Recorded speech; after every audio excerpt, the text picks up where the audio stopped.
Imagine a lonely farmhouse. Snow falling steady, covering footprints almost as fast as they appear.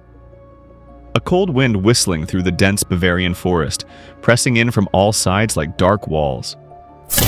This was Hinterkaifeck, a modest farmstead about 70 kilometers north of Munich, Germany.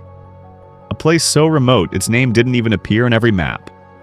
To reach it, you'd have to trudge down a narrow path that disappeared into thick woods, where your only company would be the crunch of snow and the sense that someone or something might be watching. In March 1922, Hinterkaifeck was home to 6 souls.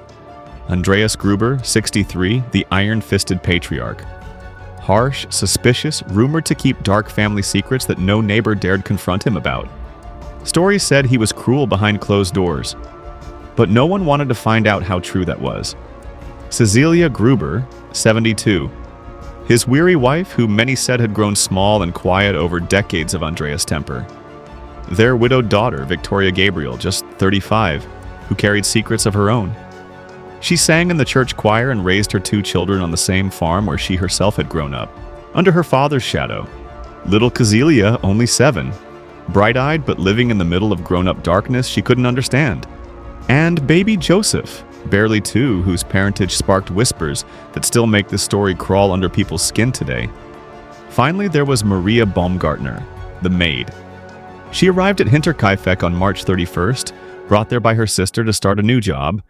Her first night under the Gruber roof would also be her last.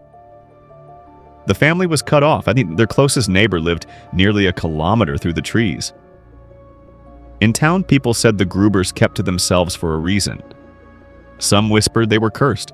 Others said it wasn't a curse, when it was the secret that lived inside that farmhouse that would doom them all. Chapter 2. The Footprints in the Snow. A few days before the massacre, Andreas Gruber found something deeply unsettling. Footprints leading from the forest straight to his house, but none leading back out. He told neighbors he heard footsteps in the attic. He found a strange, unfamiliar newspaper on the porch. No one knew where it came from. And then, the family's house keys went missing. So did Andreas report this? Pack up his family? Run? Number. They stayed. 4 days later, someone would walk those same steps again, but this time, no one would walk out alive. Chapter 3. The Night the Silence Broke. March 31st, 1922. No one knows exactly how it started, but investigators believe the killer lured the family on Nidiwam, one by one, into the barn. Andreas was likely first, then his wife, then Victoria and her daughter. They were struck down with a mattock, a heavy farm tool, with horrifying force. Blow after blow until they lay in the hay. The killer then stepped into the house. Little Joseph was murdered in his cot. The maid Maria was killed in her bed, on her very first night at Hinterkaifeck. 6 people slaughtered. But the nightmare didn't end there. Chapter 4. The Killer Stayed. When neighbors noticed the farm was silent for days, no smoke from the chimney, no one in town, they came to check. What they found is still talked about in every German true crime circle. The bodies were hidden under hay and sheets. But the animals were alive. Cows fed, dogs fed, food missing from the pantry. A fire had been burning in the fireplace. Someone had been living in the house for days after the murders, sleeping, eating, caring for animals. And then, gone, vanished, just like the footprints that once led in, but never out. So who did it, and why stay in a house full of corpses? Chapter 5. Theories that still haunt Germany. Theory 1. Incest and revenge. Rumors swirled that Andreas Gruber abused his own daughter Victoria. Some villagers believed little Joseph was his child, not Victoria's late husband's. Was the killer a spurned lover?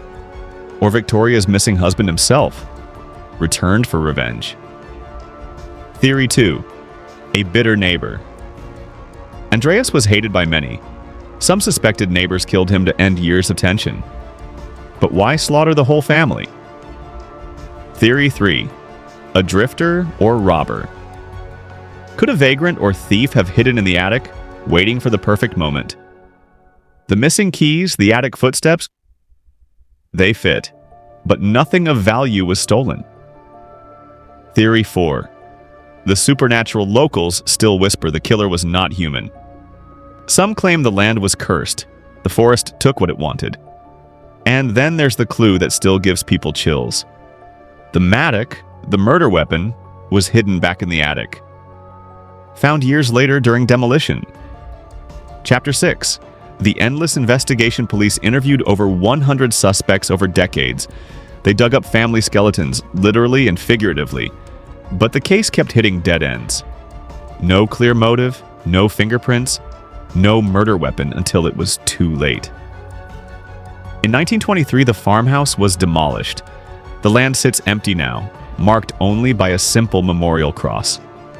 People still visit.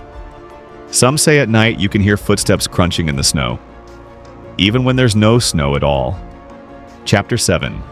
Why this farmhouse haunts. True crime fans. The Hinterkaifeck murders aren't just an unsolved crime. They're a perfect storm of everything that terrifies us. A family alone in the woods. Footsteps in the attic. A killer who stays to eat your food while your body's still warm. No explanation ties up all the clues. No confession ever came. And the case remains one of Europe's creepiest unsolved mysteries. A century later. What do you think happened on that farm? Was it family revenge? A drifter's crime? Or something darker than we want to believe? Drop your theory below. Every comment helps keep this story alive. Subscribe for more real unsolved murders, creepy farmhouse massacres, and cold cases that refuse to die. And share this with someone who loves a mystery, because some footsteps fade, but the echo never really leaves Hinterkaifeck.